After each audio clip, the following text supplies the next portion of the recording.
अस्सलाम वालेकुम जी, मैं हूँ इसाराना और शफीक अवान सलमान आबिद साहब के साथ खबर की खबर लेके आपकी खिदमत में हाजिर हूँ। पाकिस्तान के अखबारात उर्दू और अंग्रेज़ी ने किस तरह कल के हालात को देखा आज तक के, उस पर आपको एक पैकेज दिखाते हैं छोटा सा, फिर प्रोग्राम की तरफ आते हैं। कश्मीर की आज़ादी की तवाना आवाज़ सैयद अली गिलानी के इंतकाल की खबर आलमी और पाकिस्तानी अखबारात की लीड स्टोरी है। रोजनामा जंग ने अजीम कश्मीरी रहनुमा के इंतकाल पर सुर्खी लगाई है। मकबूजा कश्मीर में अलहाके पाकिस्तान की मजबूत तरीन आवाज़ हुर्रियत रहनुमा सैयद अली गिलानी इंतकाल कर गए। इन्ना लिल्लाहि व इन्ना इलैहि राजिऊन। रोजनामा पाकिस्तान ने सबसे मुनफरद और खूबसूरत अल्फाज का इस्तेमाल करते हुए अजीम रहनुमा को अपनी सुर्खी में कुछ इस तरह खराज अकीदत पेश किया। मुजाहिद लासानी सैयद अली गिलानी खुल्द आशियानी। रोजनामा नवाए वक्त ने भी सालारे आज़ादी के इंतकाल को टॉप स्टोरी में रखा है। सैयद अली गिलानी भारतीय कैद में शहीद। मुजाहिद आज़ादी कश्मीर पाकिस्तानियों कश्मीरियों समेत पूरे आलम इस्लाम को सोगवार कर गए। रोजनामा एक्सप्रेस ने कश्मीरी रहनुमा के इंतकाल को नुमाया तौर पर शाया किया है और लिखा है, आज़ादी कश्मीर की तवाना आवाज़ सैयद अली गिलानी इंतकाल कर गए। इन्ना लिल्लाहि व इन्ना इलैहि राजिऊन। रोजनामा खबरें ने तालिबान की हुकूमत साजी को लीड स्टोरी के तौर पर रखा है। तालिबान का ईरानी तर्ज की हुकूमत का फैसला 48 घंटे में ऐलान मुतवक्के। अंग्रेजी अखबारात की बात की जाए तो दी न्यूज़ ने आइंदा इंतखाबात के हवाले से इलेक्ट्रॉनिक वोटिंग मशीन के इस्तेमाल को टॉप स्टोरी में रखा है। गवर्नमेंट सेज नेक्स्ट पोल through electronic voting machines. Express Tribune ने भी इलेक्ट्रॉनिक वोटिंग मशीन के इस्तेमाल के हवाले से डॉक्टर बाबर अवान के बयान को सुर्खी में लिया है। Electronic voting machines to be used in next elections अवान। डेली टाइम्स ने मरियम नवाज के बयान को लीड स्टोरी के तौर पर दिया है। अल्फाज हैं, reconciliation with government out of question. Dawn अखबार की टॉप स्टोरी भी वोटिंग मशीन से मुतालिक है। PTI vows to get voting machines bill pass. जी, आपने रिपोर्ट देखी और तकरीबन तमाम अखबारात ने सैयद अली गिलानी साहब को खराज तहसीन पेश किया है। आज भी रनडाउन है जो हमारा आज मैं अभी आपसे शेयर करता हूँ, उसके बाद मैं प्रोग्राम की तरफ आऊँगा।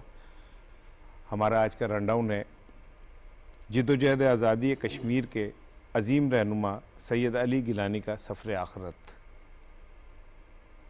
दूसरी हमारी स्टोरी आज की है, शहबाज शरीफ और मरियम नवाज के बयानिए का टकराव। तीसरी हमारी खबर है, इलेक्ट्रॉनिक वोटिंग मशीन शफाफ इलेक्शन की ज़मानत। चौथी हमारी आज की जो हमारे रनडाउन का अहम मौजू है वो अफ़गानिस्तान में ईरानी तर्ज़ हुकूमत का खाका तैयार है और एक दो दिन में उसके ऐलान मुतवक्को है। इदारिये हैं आज के अखबारात के, मुख्तलिफ़ अखबारात के हमने इदारिये जो हैं उस पर सी पैक पे वो इदारिये हैं, तो उस पर हम आज गुफ्तगू करेंगे। और फिर जुडिशल रिफॉर्म्स के ऊपर दी न्यूज़ में शौकत जावेद साहब का कालम है, वो डिस्कस होगा। और सबसे आखिर में टॉप 10 जो है वो ट्विटर का क्या है, वो डेफिनेटली सैयद अली गिलानी शहीद के हवाले से है, उस पर गुफ्तगू करेंगे। शफीक साहब अस्सलाम वालेकुम। सलमान अस्सलाम वालेकुम। वालेकुम अस्सलाम। एक तवाना आवाज़ जिद्दोजहद आज़ादी की, और जो ये कहता था कि हम पाकिस्तानी हैं, और बड़े मजबूत लहजे में कहते थे। नेल्सन मंडेला का शफीक साहब हम नाम लेते हैं कि उन्होंने बहुत तवील तरीन जेल काटी, लेकिन सैयद अली गिलानी जो हैं उन्होंने एक तवील तरीन जो है वो जेल काटी और अपने बयानिए के ऊपर आखिरी लम्हे तक खड़े रहे। मेरा ख्याल है कि मेरा ख्याल है सबसे पहले हमें उनकी मग़फ़िरत की दुआ करनी चाहिए। अल्लाह उनकी मग़फ़िरत करे, उनके दर्जात बुलंद करे।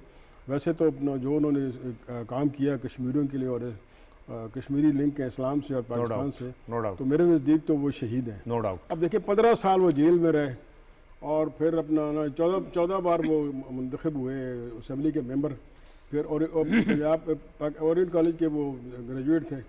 और देखिए इनकी यहाँ जद्दोजहद ख़त्म नहीं हुई, इनकी जद्दोजहद जारी रहेगी और अल्टीमेटली इंशाल्लाह कश्मीर आज़ाद होगा। बिल्कुल। आप देख लें, उमर मुख्तार लीबिया के फ्रीडम फाइटर थे, उनकी मौत किस दर्दनाक तरीके से हुई, किस तरह से अजियत से उनको मारा गया। ठीक। फिर विलियम वेलेस देखे जो स्कॉटिश थे, फ्रीडम फाइटर थे, उसने अपनी ज़िंदगी दे दी दोनों ने ज़िंदगी दे दी, लेकिन आखिर में दोनों को आज़ादी मिली। बिल्कुल इसी तरह यकीन है कि जो इनकी जद्दोजहद है गिलानी साहब की ज़ाहिर नहीं जाएगी और कश्मीर एक दिन आज़ाद होगा। मैं और आप अपनी ज़िंदगी में देखेंगे इंशाल्लाह। सलमान में आपका दुनिया में जद्दोजहद आज़ादी के जो चंद बड़े नाम होंगे ना, उसमें एक नाम सैयद अली गिलानी, बेशक। और जो भी दुनिया में मोरख तारीख लिखेगा आज़ादी जद्दोजहद आज़ादी कश्मीर की और भारतीय मुजालिम की, उसमें सैयद अली गिलानी को आप रूल आउट नहीं कर सकते। बिल्कुल ठीक। और ये जो पूरी नौजवान नस्ल है ना मकबूजा कश्मीर में पली है, ये इनके जेरे साया परवान चढ़ी। हमने बचपन से सैयद अली गिलानी का नाम सुना, और एक ऐसा फर्द जो सिर्फ जद्दोजहद आज़ादी कश्मीर का नाम नहीं लेता था, बल्कि साथ साथ जो पाकिस्तानियत है, पाकिस्तान से जो उसकी मोहब्बत थी, पाकिस्तान से जो उसकी वाबस्तगी थी, उसको बुनियाद बनाकर अपनी आखिरी सांस तक वो जंग करता रहा। तो उसकी पूरी जद्दोजहद आज़ादी को हम सलाम पेश करते हैं और दुआ करते हैं कि अल्लाह ताला उनकी मग़फ़िरत। आमीन आमीन।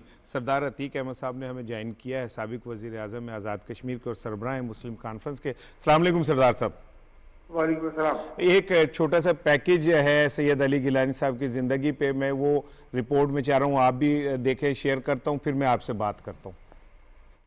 पाकिस्तानी है, पाकिस्तान हमारा, हम पाकिस्तानी है, हम पाकिस्तानी है। जहाद कश्मीर के सालार और मुजाहिद लाथानी अजीम हुर्रियत रहनुमा सैयद अली गिलानी 92 बरस की उम्र में इंतकाल कर गए। सैयद अली गिलानी 29 सितंबर 1929 को पैदा हुए। काबज़ भारतीय फौज ने तवील अरसे से इन्हें घर में नजरबंद कर रखा था। हिंदुस्तान के उस वक्त तक लड़ते रहेंगे जब तक यहाँ हिंदुस्तान का एक भी फौजी इस मुकद्दस सरजमीन से पाक नहीं हो जाएगा और बाहर नहीं हो जाएगा। आप उनको दिल्ली वालों तक पैगाम पहुँचा दीजिए, मैं हर चीज़ के लिए तैयार हूँ, आपकी गिरफ्तारी की कोई बात।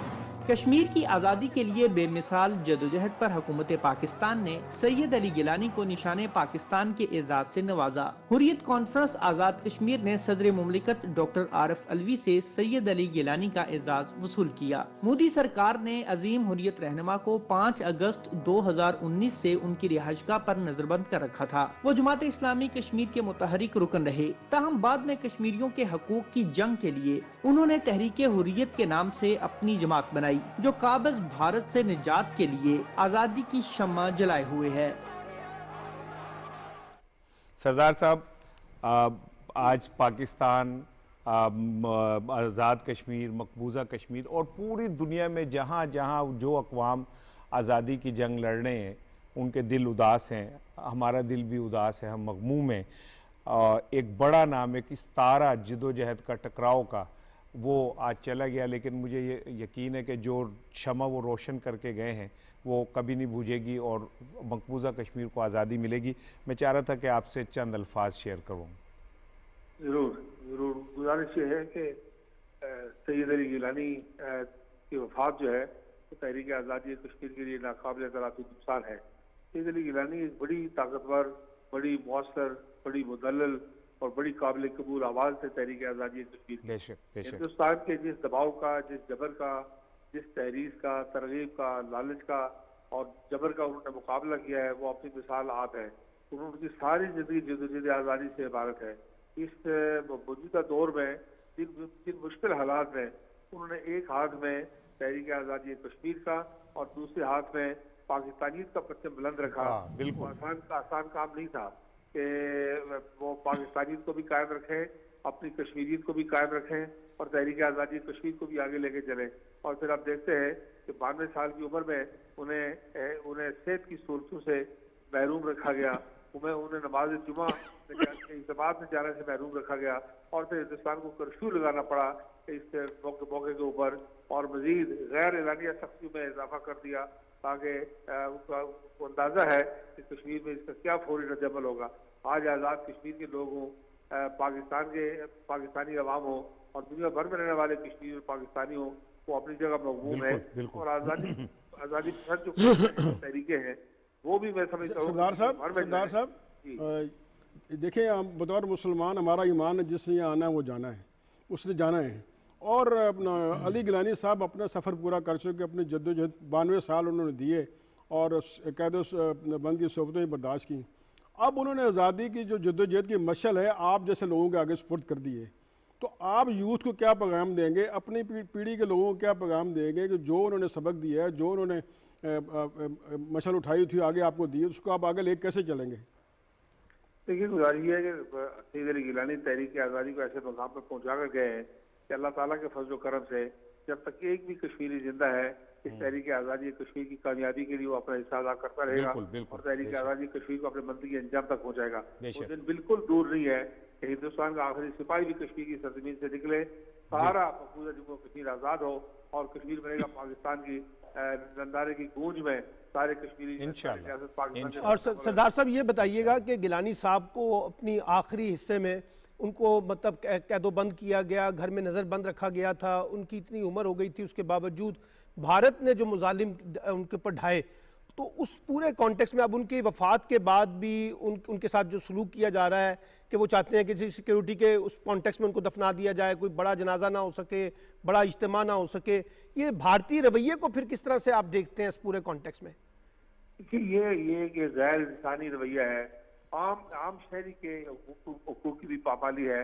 आज आलमी बरादरी को और दिल्ली में जो गैर मुल्की साथी और शौहरतगार बैठे हुए हैं, उनको ये बात देखनी चाहिए कि अगर सईद अली गिलानी जैसे शख्स के साथ, इस उम्र वाले आदमी के साथ, इतने पॉपुलर और मकबूल आदमी के साथ ये रवैया है, तो हिंदुस्तान का आम आदमी के साथ क्या रवैया? बिल्कुल, बहुत शुक्रिया सर। सरदार अतीक अहमद साहब हमसे गुफ्तगू कर रहे थे। शफीक साहब, ये जो टाई है इतनी खूबसूरत आपने बांधी है, ये मुझे यकीन है कि ये आपकी सिलेक्शन नहीं है। आपने शरारत की, आपको पता मौजू क्या आ रहा है। मैंने कहा जरा शफीक को वार्म अप कर दूं ना, तो इसलिए भाई वो क्या कहते हैं, एक छोटा सा वो लतीफ़ा है कि दो लोग ना सीढ़ियों पे फ्रिज जो था वो लेके चढ़े थे, एक ऊपर था एक नीचे, तो थोड़ी देर बाद वो दोनों हाँप गए, तो उन्होंने कहा कि एक ऊपर वाले ने कहा कि नहीं उत्ते नहीं चढ़ेगा, तो वो नीचे वाले ने कहा कि उत्ते चढ़ाना सी, उन्होंने कहा कहता मैं समझा थल्ले लाना सी। तो वो एक तरफ शहबाज शरीफ साहब खड़े, एक तरफ मरियम साहिबा खड़ी है, शहबाज शरीफ साहब खींच के मुस्लिम लीग को कहीं लेके जाते हैं, मरियम पीछे से खींच देती है। अब वो जो शहबाज शरीफ साहब ने कहा कि भाई कौमी हुकूमत बननी चाहिए और ऐसा उन्होंने तो मरियम साहिबा ने तो साफ इनकार कर दिया कि भाई ऐसी कोई बात नहीं। मैं वो आपको शॉर्ट दिखाना चाह रहा हूँ, फिर मैं आपसे कमेंट लूंगा कि मरियम साहिबा ने क्या कहा।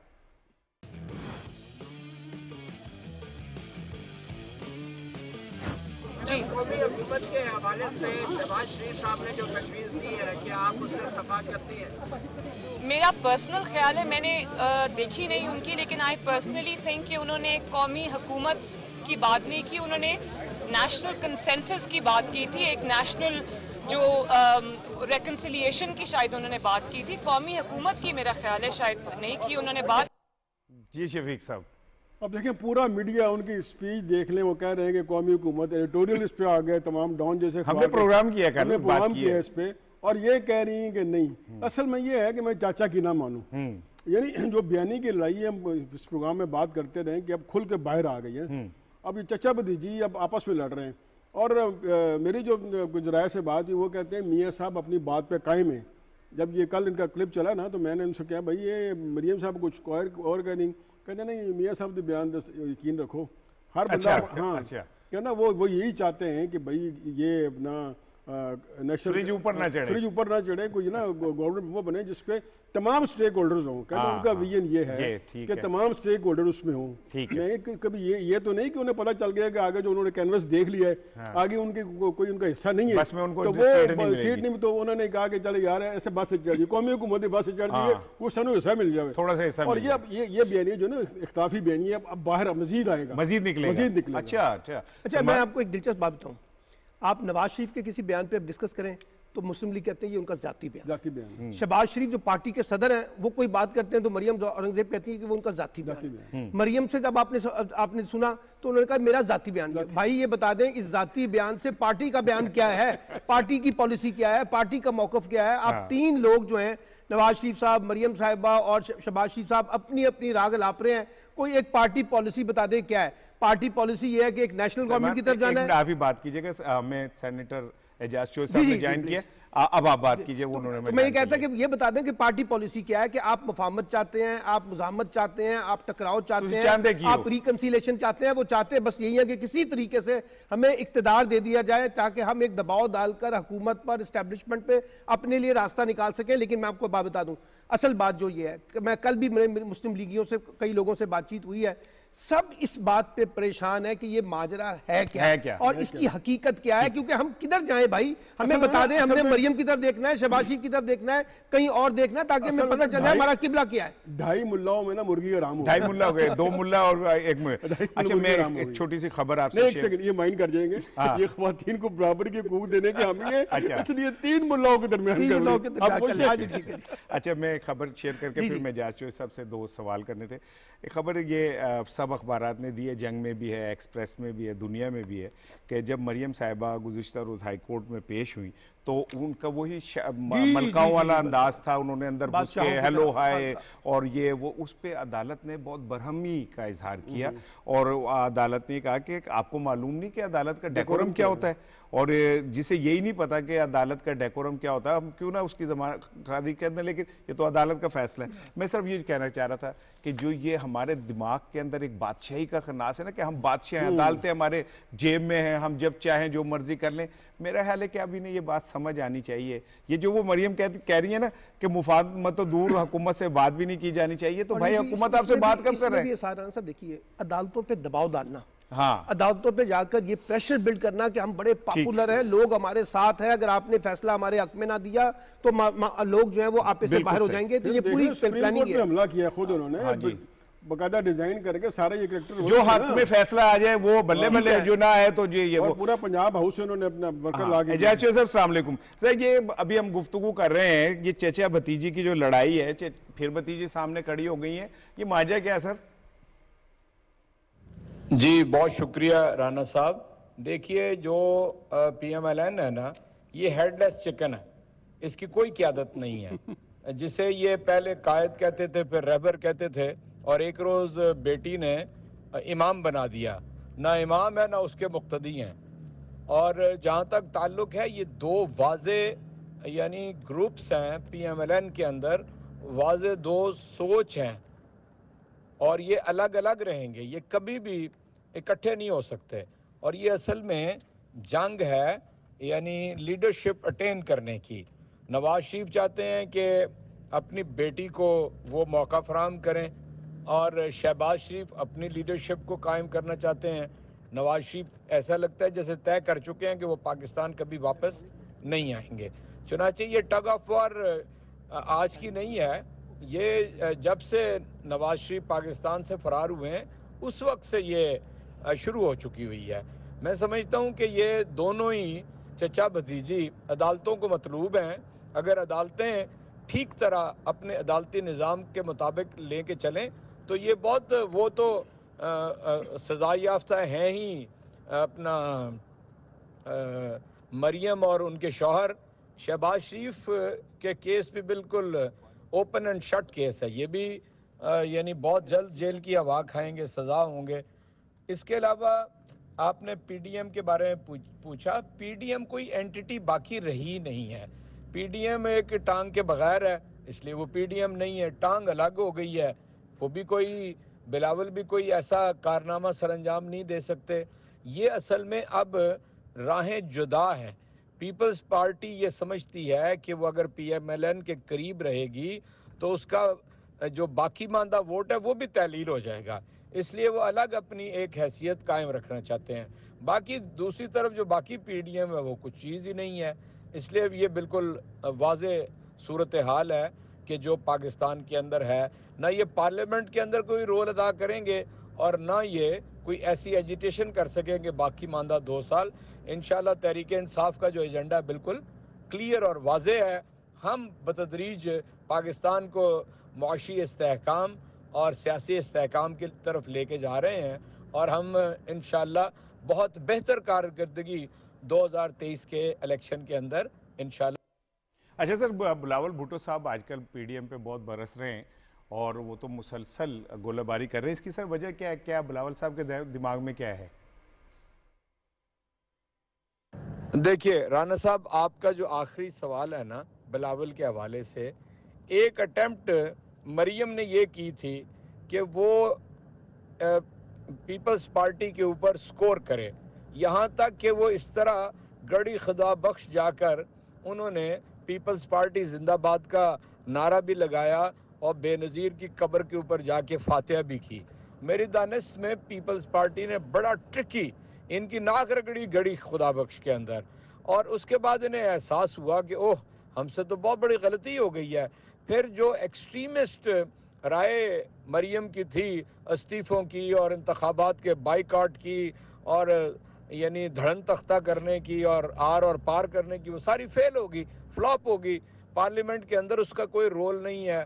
फिर चूंकि खुद ये समझते हैं कि इन्हें पता नहीं चल रहा, इसलिए मैं समझता हूँ कि बिलावल के पल्ले भी और कुछ नहीं है कि वो सिंध के अंदर जो उन्होंने एक आमरीत का शिकंजा कस रखा है और वहाँ की आम आदमी को बुनियादी हुकूक हासिल नहीं है और एक रियाया समझकर ये हैंडल कर रहे हैं, वो भी इंशाअल्लाह ताला 2023 के इंतखाब के अंदर बेदार हो जाएंगे। तहरीक इंसाफ ने सिंध को भी अपनी तरजीह में रख लिया है और इंशाअल्लाह वहाँ पर भी कामयाबी हासिल होगी और पजीराई इमरान खान को हासिल होगी। अगला इलेक्शन बिल्कुल वाज़े तौर पर मैं अर्ज़ करता हूँ, नवाज शरीफ वज़ीर आज़म यानी गिलानी वज़ीर आज़म, राजा रेंटल वज़ीर आज़म और इमरान खान वज़ीर आज़म, इनके तकाबुली जायज़े के ऊपर होगा कि इमरान खान ने वज़ारत उज़्मा में क्या कारकर्दगी और इन सारे वज़ीर आज़म जो बाकी मानदा हैं इनकी कारकर्दगी क्या रही है। और मैं समझता हूँ कि इमरान खान की कारकर्दगी के ये सारे मिलकर भी निसब में नहीं है। उसकी एक क्लीन एक इनिंग होगी और एक बहादुर, निडर, बेबाक और अवाम और गरीब अवाम की दर हकीकत हमदर्दी की इनिंग होगी। और उसने कौम के पैसे को पैसा जाना और उसने शीर मादर नहीं समझा और उसने एक एक पाई की कदर की, अपने अखराजात को कम किया। नमूने के तौर पे उसने वजारत उज़्मा का वक्त गुजारा। इंशाअल्लाह इसी बुनियाद पर वो 2023 का इंतखाब भी जीतेंगे। बहुत शुक्रिया। बहुत शुक्रिया जी, बहुत शुक्रिया। शफीक साहब आप हेडलाइन गिलानी साहब देखें ना, गिलानी साहब सॉरी अपना जो हमारे एजाज चौधरी साहब हैं, इन्होंने अपना बड़ा अपना फसी व बलीग अपना उन्होंने अपना पॉइंट ऑफ व्यू दिया और जो पीडीएम या पूछने के हवाले से उन्होंने कहा है ना, उसमें यह है कि पीडीएम एक ट्राई साइकिल है, उस ट्राई साइकिल का अगला व्हील निकल गया है। अच्छा, अब वो जितने मर्जी पैडल मारे, शहबाज शरीफ मारे, नवाज शरीफ मारे, मौलाना मारे, जब तक अगला व्हील नहीं होगा उसे चलना ही नहीं है। मैं रिक्शा नहीं कह रहा कि आप माइंड कर जाएंगे कि मुझसे नींद को अपोजिशन को रिक्शा कह दिया। ट्राई साइकिल है, उसका अगला पहिया उड़ गया है। आप जितना मर्जी पैडल मारे, जो मर्जी कोशिश करें, फ्रिज उत्ते नहीं चढ़नी सलमान ट्राई साइकिल के ऊपर ऐसा लगता है कि वो जैसे होता है ना शहबाजी में बैठे हुए जो कहते हैं दे जा सकी अल्लाह दिन आते, तो आप नहीं समझते कि मैं बिलावल पे भी बात करना चाह रहा हूँ कि जो मैंने अभी खबर आपसे शेयर की कि वो अदालत में ऐसे गई, ये बिलावल भी उसी तरह। इन लोगों का माइंड सेट ये है कि जैसे ये रियासत उनकी है और वो जद्दी पुश्ती बादशाह है। बात ये है कि हमारी हुक्मरानी का ये अलमिया है कि यहाँ जो हुक्मरान आता है ना, और ये जो हमारी दो जमातों ने सियासत की है, वो समझते हैं कि इदारे जो है ना वो हमारे मातहत होंगे। और इदारों से मुराद यानी कानून की हुक्मरानी नहीं, हमारे ख़ानदानों की हुक्मरानी को इंश्योर करें। वकील भी, जजेस भी, ब्यूरोक्रेसी भी, पुलिस भी, रियासती इदारे सारे, फौज, ये सब हमारे मातहत हो जाए। जर्नलिस्ट भी हमारे मातहत हो जाए, यानी जो हम फैसला करें उस फैसले के तहत निजाम चले। कानून के मुताबिक नहीं, आइन के मुताबिक नहीं, किसी असूल के मुताबिक नहीं, किसी पॉलिसी के मुताबिक नहीं। हमारी सोच, हमारी फिक्र, हमारे मफादात के तहत ये निज़ाम चलाया जाए। यही वजह है कि पाकिस्तान के अंदर जो हमारे यहाँ हुक्मरानी का निज़ाम चलता रहा है, उसकी वजह से ये इंस्टीट्यूशनल क्राइसिस पाकिस्तान में पैदा हुए ना। जैसे हमने इदारे चलाए, आपने देखा किस तरीके से जजेस की अपॉइंटमेंट होती थी, आपने देखा मीडिया को किस तरह से किया जाता था, आपने देखा कि ब्यूरोक्रेसी के अंदर 16वें ग्रेड को उठा के 18वें वाले को 20वां ग्रेड, ये सारे वो चीजें हैं। और जब ये अदालतों में जाते हैं तो ये देखिए ना कितना अजीब तमाशा है, इनके ऊपर संगीन इल्जामात है और ये हीरो बनकर जाते हैं कि जैसे इन्होंने कोई बड़ा मार्का मार दिया। बिल्कुल बिल्कुल बिल्कुल। शफीक सिर्फ छोटा सा शॉर्ट कमेंट, उसके बाद में अगले टॉपिक की तरफ जाऊंगा। आप एक अरसे से मुस्लिम लीग नून को कवर कर रहे हैं, तो ये लोग इकट्ठे नहीं होते, आपस में कहते नहीं, चाचा नहीं कहता कि की करन दे हो तुसी, मैं कुछ कहना तुसी कुछ कहंदे हो ते असी मजाक बनने। भाई इन पर्सन मुलाकात इनको महीने हो गए। अच्छा, मिले ही नहीं। अगर उनकी मीटिंग होती है, पार्टी इजलास होता है तो वहाँ तो मिलते हैं, लेकिन इन पर्सन देखे ना, मरियम ने फौरन उनको नेगेट किया नहीं। और फिर मरियम औरंगजेब देखें, वो कह रही उनकी जाती राय। तो भाई जब एक सदर का ये हाल होगा, इससे पहले आपको पता है इन्होंने इस्तीफा देने की धमकी दे दी थी, जब शायद खाकन अब्बासी इनको रिडिकूल करते थे, मतलब रिडिकूल कर रहे हैं, उनको जलील करते थे, इनके जो बयान होते उसके खिलाफ बयान देते थे। तो ये सिर्फ इनका सोशल कंटेक्ट भी नहीं है, चलो सियासी इख्तिलाफ बयान के कबर की मट्टी सूखने देती है, ज़ाहिर वो यही करते हैं। और फिर अब देखें आजकल हमजा शहबाज खामोश हैं। हमजा शहबाज इसलिए खामोश हैं कि ये हो गया कि भाई मरियम खामोश है तो हमजा भी खामोश। अच्छा, मैं एक थोड़ा सा ये अफगानिस्तान के हवाले से आपसे लेना चाह रहा था कि अफगानिस्तान के अंदर अगले 2-3 दिन में हुकूमत साजी का ऐलान हो जाएगा और उसमें जनाब अली ख़वातीन को भी शामिल किया जा रहा है। अच्छा, जो हैं शेखुल हदीस मौलवी हैबतुल्लाह अखवंदज़ादा, उनको कहा जा रहा है कि वो सुप्रीम कमांडर होंगे और उसके नीचे सारी काबीना जो है वो चलेगी। ये तो ईरानी मॉडल नहीं है? जी बिल्कुल ईरानी मॉडल है, यानी कि जो भी आप अंदाज़ा लगाए ना कि जो वज़ीर आज़म होगा, जो सदर होगा, जो बड़े बड़े हुकूमती ओहदे होंगे, वो बुनियादी तौर पे उनके ऊपर एक सुप्रीम कमांडर है जो उन सबको मॉनिटर कर रहा है। अच्छा, इसमें जो बड़ी अच्छी बात है, मैंने फिर पहले भी कहा था कि तालिबान अपने आप को ज़रा माजी से मुख्तलिफ पेश कर रहे हैं। अब जैसे उन्होंने औरतों की शमूलियत की बात की है, तो इसका मतलब है कि वो दुनिया के साथ इंगेजमेंट करना चाहते हैं, दुनिया को अपना परसेप्शन बिल्ड करना चाहते हैं कि हम एक पॉजिटिव तरीके से आगे बढ़ना चाहते हैं। जो कुछ माजी में हुआ, अब हमें माजी के फ्रेमवर्क में देखने की बजाय मुस्तकबिल के फ्रेमवर्क में देखें। देखिए, आपकी उन्होंने हिंदुस्तान के साथ भी मामला तय करने की बात की है, उन्होंने अमेरिका के साथ भी मामला तय करने की बात की है और सबको दावत दी है कि अफगानिस्तान की तामीर नौ में हिस्सा लें। अब ये जो हुकूमत साजी हो रही है, सिर्फ इसमें देखना यह है कि वो जो बाकी फ्रीकैन है उनको किस हद तक वो इस हुकूमत साजी का हिस्सा बनाते हैं ताकि इससे और अपने मुखालिफों को कैसे कि ये कैसे इंक्लूसिव गवर्नमेंट है। ठीक है शफीक, असल इम्तिहान तो उनका ये कि अपने मुखालिफिन को कैसे शामिल करते हैं। अब देखें, ये इस मौजू पे जो अपना ये है ना कि ईरानी तर्ज की हुकूमत, इस पे जो इंटरनेशनल मीडिया, यूरोपियन मीडिया है, इवन इंडिया जो है, वो उस पर मातम बर्पा किए हुए थे कि वहाँ कौन सा निज़ाम हुकूमत आ रहा है। अगर ईरान का आ रहा है तो अमेरिका को वही मुखालफत फेस करना पड़ेगी जो ईरान से कर रहा है। बिल्कुल भाई, अल्लाह के बंदो, उनका मुल्क है, उनकी हुकूमत है, आप यहाँ से भाग गए हो, अपने कुत्ते भी छोड़ गए हो, तो लेट देम डिसाइड कि उन्होंने क्या करना है। और फिर सबसे बड़ी यूरोप का और हमारा जो देसी लिबरल उनके पेड़ मरोड़ होता है कि ख़वातीन, और वो ख़वातीन को शामिल कर रहे हैं। आप देखें, ख़वातीन को शामिल कर रहे हैं, ये बहुत बड़ी चेंज है। पहले उन्हें स्टेप बाय स्टेप अपना काम कर रहे हैं, हुकूमत आना था। ये मत आप उन्होंने इन्फोर्स करें या डिक्टेट करें कि कौन सा यह निज़ाम आएगा। उनका मुल्क है, उनकी हुकूमत है, उनकी अब काबीना, उनका असम्बली होगी, तो लेट देम डिसाइड कि क्या निज़ाम आना है। बिल्कुल ठीक कह रहे हैं आप। अब मैं चलता हूँ अपने अगले सेगमेंट की तरफ और इदारिया मैंने कुछ आपसे शेयर करने थे। ये इदारिया रोज़नामा जंग में पाकिस्तान में नवाए वक्त में जो इदारिया छपे हैं वो सी पैक के हवाले से छपे, और सी पैक के हवाले से जो इदारिया हैं उसमें आर्मी चीफ की जो चीनी सफ़ीर से मुलाकात है उसको मौजूद बहस बनाया गया है और फिर उसमें कुछ सवालात भी उठाए गए हैं जो सी पैक के उसमें, और ये कि भाई जो भारत है वो अदम इस्तेहकाम फैलाना चाहता है, फिर ये कि अफ़गानिस्तान में जो उसको ज़ख़म लगे हैं वो अभी उस ज़ख़म चाट रहा है और वो बाउंस बैक करेगा, हमारी जिम्मेदारियाँ जो हैं वो बढ़ गई हैं। तो मैं ये समझता हूँ कि इस पे आपके कमेंट्स के क्या हमें सी पैक के हवाले से एक दफ़ा फिर से अपने आप को जायज़ा नहीं लेना चाहिए? बिल्कुल लेना चाहिए, क्योंकि देखिए ना अब जो सूरत हाल बन रही है ना सी पैक के कॉन्टेक्स्ट में वो बड़ी इंपॉर्टेंट है। अफगानिस्तान के कॉन्टेक्स्ट में एक, फिर इंडिया का कॉन्टेक्स्ट दो, और फिर सी पैक यानी अमेरिका का कॉन्टेक्स्ट भी जो सी पैक के कॉन्टेक्स्ट में एक अपना नुक्ता नजर रखता है। तो मैं समझता हूँ जी तलत शबीर साहब ने हमें ज्वाइन किया, वो डायरेक्टर है चाइना पाकिस्तान और इंस्टीट्यूट जो है वो स्ट्रेटेजी स्टडीज के उसके, और एक एक्सपर्ट हैं सी पैक के वाले से। अभी मैं उनसे भी बात करूंगा, आप अपनी बात करें। तो मैं ये कह रहा था कि खास तौर पे जिस तरह से इस वक्त सूरत हाल है अफगानिस्तान की, जो सूरत हाल हिंदुस्तान की है, अमेरिका के साथ मामलात हैं, सी पैक के मामलात हैं, सिक्योरिटी के इश्यूज हैं, इसमें फिर जो सी पैक की कामयाबी को इंश्योर करना एक बड़ा चैलेंज है। और ये जो बात जनरल बाजवा साहब ने की थी ना कि हम एक रीजनल कॉपरेशन बनाएंगे, रीजनल ममालिक के साथ मिलकर काम करेंगे ताकि हम सी पैक को इंश्योर कर सकें और इस रीजन को इकोनॉमिक्स की बेसिस के ऊपर आगे लेके चले। लेकिन मसला वही आ रहा है, जो थ्रेट है ना इस वक्त सी पैक के कॉन्टेक्स्ट में, जिसका इन तीनों अदारियों ने उसका रेफरेंस दिया है, नवाए वक्त ने भी और पाकिस्तान ने भी और बाकी जंग ने भी, कि बुनियादी तौर पर उन चैलेंजेस को कैसे निपटा जाए। और उसमें एक बड़ा चैलेंज जो है वो हिंदुस्तान का किरदार है। तलत साहब अस्सलाम वालेकुम। जी अस्सलाम वालेकुम जी।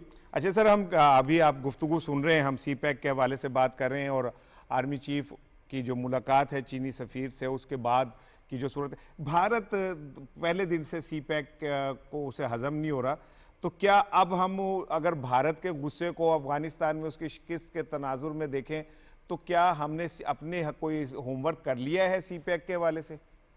जी बहुत शुक्रिया जी। ये मेरे ख्याल में सी पैक के हवाले से ये जो चीनी सफीर की आर्मी चीफ से मुलाकात हुई ये अहम है, लेकिन ये मैं बताता चलूं कि सी पैक और बेल्ट एंड रोड इनिशिएटिव जो है वो जब से ये तनसीब किए गए ये कुछ लोगों कुछ मुल्कों की आंखों में खटकते हैं। जी अभी हमें ये मेरा ये एक कंसिडर्ड ओपिनियन है कि ये जब तक ये मुकम्मल नहीं होते मंसूबे इसके ऊपर दुश्मन जो है वो वार करते रहेंगे। बिल्कुल बिल्कुल बिल्कुल तरीके हैं कि अब ये बात रोजे रोशन की तरह यहाँ है कि इंडिया ने मोदी गवर्नमेंट ने रा के लिए और मुख्तलिफ हॉस्टाइल एजेंसीज को फंड मुख्तस किए कि वो सी पैक में डिस्ट्रप्शन करें।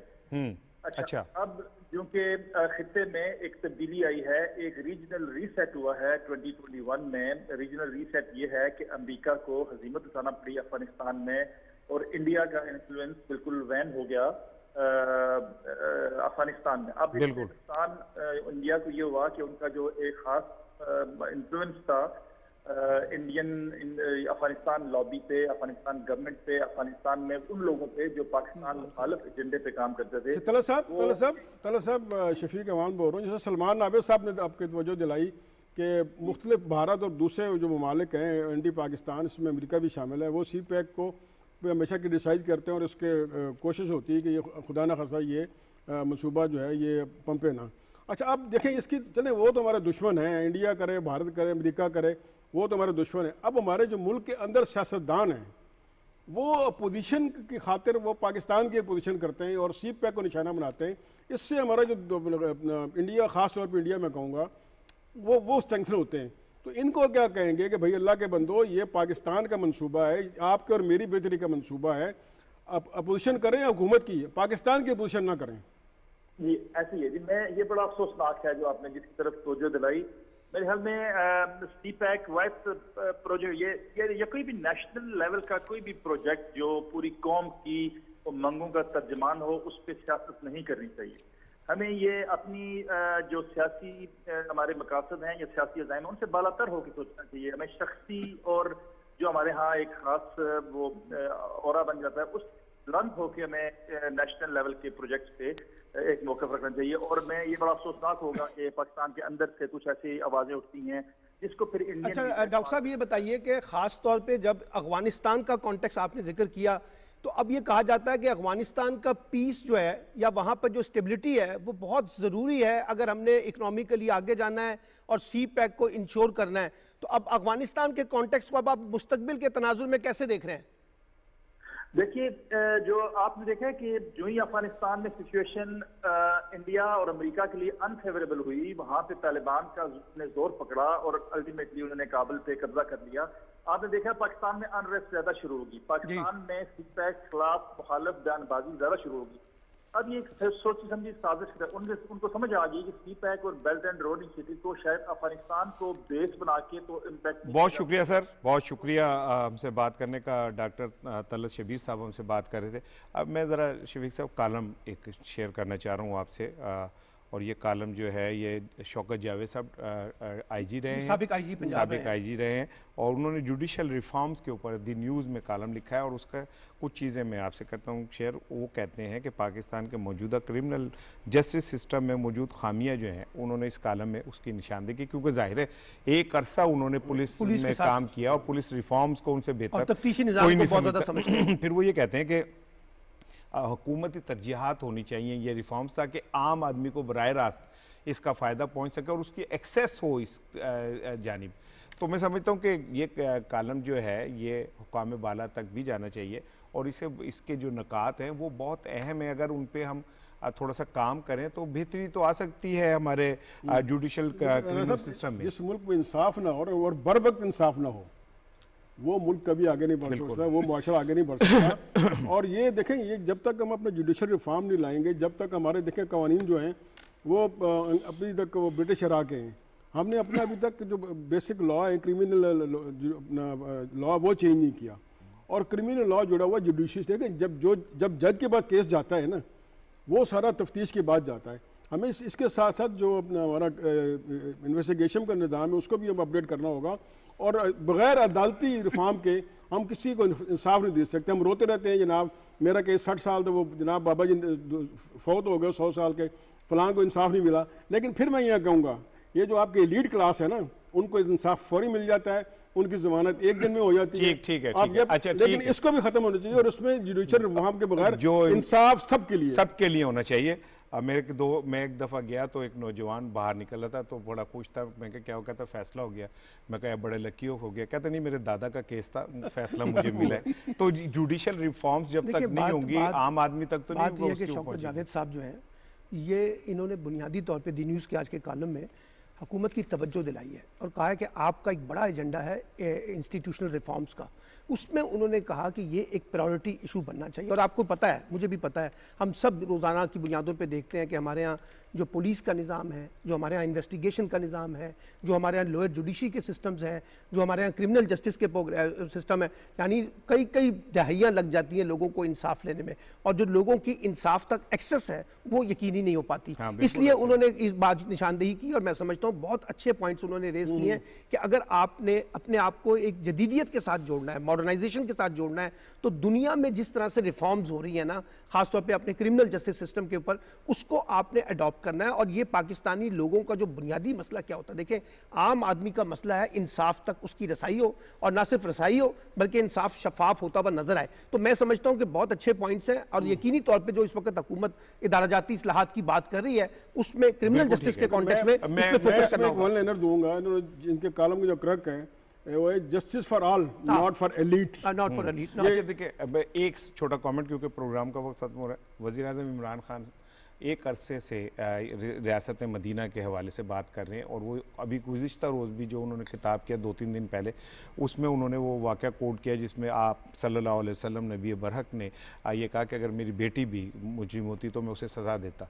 तो पाकिस्तान के निज़ाम में जो शफीक बार बार कह रहे हैं, मैं इसे कहने से रोक रहा हूँ। क्यों रोकते हैं यार? जब भी मैं आपके अपोजिशन के मुस्लिम लीग नून की बात करता हूँ आप नहीं मैं क्या कहते हैं, जब मुस्लिम लीग नून की बात होती है तो तुम्हारी तरफ जाता हूँ, लेकिन जब जुडिशरी की बात होती है तो हमने एक उसमें रह के वो करनी होती है। तो बात ये कि जब तक हम ये निज़ाम बेहतर नहीं करेंगे चीज़ें मुमकिन नहीं हो सकती। दुनिया में जो पार्लिमानी निज़ाम है ना और जो जमहूरियत के निज़ाम है, जो गवर्नेंस के निज़ाम है, वो चलते ही इस्लाहात की बुनियाद के ऊपर, यानी रिफॉर्म्स करें, ज़्यादा से ज़्यादा रिफॉर्म्स करें और रेगुलर बेसिस के अंदर रिफॉर्म्स को रिविजिट करें, रीस्ट्रक्चर करें, रीडिज़ाइन करें, ताकि आप ज़्यादा बेहतर तरीके से अपने क्रिमिनल जस्टिस सिस्टम को, अपने जुडिशियल सिस्टम को, अपने जस्टिस सिस्टम को इंश्योर कर सके ट्रांसपेरेंट के साथ। अपोजिशन रिफॉर्म के खिलाफ है। मैं आपको एक अपना नुस्खा कीमत देता हूँ, इसे एग्री करेंगे कि अपोजिशन को कैसे साथ मिला सकते हैं, जो इमरान खान कभी नहीं करेगा। इन्हें एनआरओ दे दो। अच्छा, दे दो, तमाम जो आपने तरमीम करनी करवा लें। एक कार्टून शेयर करना है डॉन में, ये जहूर का कार्टून। जहूर साहब हमारे बड़े मारूफ कार्टून। हाँ, अच्छा किसी दौर में बंद कर दिया उन्होंने। और यही है कि आप चंद सत्रों में चंद लाइंस के अंदर वो कुछ कह जाए जो पूरे एक इदारिया, एक कॉलम या एक जिसे कहते हैं ना कि खबरें 10 इकट्ठी कर दें तो बनती हैं। तो मैंने कहा ये कॉलम आज शेयर जरूर करूं। तालिबान के हाथ में जो साहब हैं उन्होंने जो पैंट पहनी हुई है उस पर गौर कीजिए तो आपको समझ आ जाएगी। प्रोग्राम का वक्त खत्म हो रहा है और मैं जा रहा हूँ टॉप ट्रेंड की तरफ। सैयद अली गिलानी मरहूम टॉप ट्रेंड रहे और उसके ऊपर और उनके हवाले से तमाम पाकिस्तानियों ने और फ्रीडम फाइटर्स पूरी दुनिया जो है उसने उन्हें खराज तहसीन पेश किया। और सैयद अली गिलानी को भारत के खिलाफ जद्दोजहद पे पोस्टर बॉय कहा जाता था। गिलानी साहब आप चले गए, लेकिन आपकी जद्दोजहद के नकूश जो हैं वो इतने गहरे हैं कि वो कभी नहीं मिटाए जा सकते। आपने जो रोशन किया है दिया आज़ादी का, वो इंशाअल्लाह ताला मकबूजा कश्मीर के अवाम की आज़ादी की शक्ल में सूरज बन के चमकेगा और पूरा पाकिस्तान, पूरा मकबूजा कश्मीर, पूरा कश्मीर, पूरी दुनिया, अरिटेरिया से लेके जहाँ जहाँ जदोजहद हो रही है वहाँ के जो फाइटर्स हैं वो आपको सलाम पेश करते हैं। हम भी आपको सलाम पेश करते हैं कि आपने पाकिस्तान से मोहब्बत को जिस तरह और आज़ादी के लिए जद्दोजहद की लाज को जिस तरह निभाया, हमें फ़ख्र है आप पे। और आप इंशाअल्लाह ताला जन्नत में शोदा की उस सफ़ में होंगे जिनको नबी पाक सल्लल्लाहु अलैहि वसल्लम की मोहब्बत हासिल होगी। आज के प्रोग्राम का वक्त ख़त्म होता है, कल इंशाअल्लाह मुलाकात होगी। अस्सलाम वालेकुम। है।